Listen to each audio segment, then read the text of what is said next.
আমার কি সৌভাগ্য। শান্ত সাহেব যে, প্লিজ আসুন। আপনি আসছেন, আমি সিরিয়াসলি বিশ্বাস করতে পারছি না।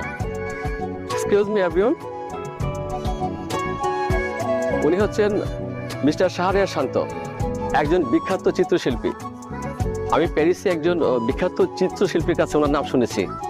ওনার কাছে শান্ত সাহেবের অনেকগুলো আঁকা ছবি আছে।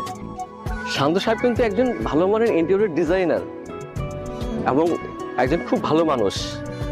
উনি অনেক বড় বড় প্রতিষ্ঠানের কাজ ছেড়ে দিয়েছে, আর যে জায়গায় দেখা যাচ্ছে অন্যান্য কোম্পানিগুলো হা করে তাকিয়ে থাকে ওই সমস্ত কোম্পানির কাজগুলি করার জন্য, আর উনি কিন্তু সব পার্টিতে যান না। আজকে ওনাকে পেয়ে আমি ভীষণ খুশি। আপনাকে ধন্যবাদ আবার, আপনি কষ্ট করে আমার পার্টিতে আসছেন।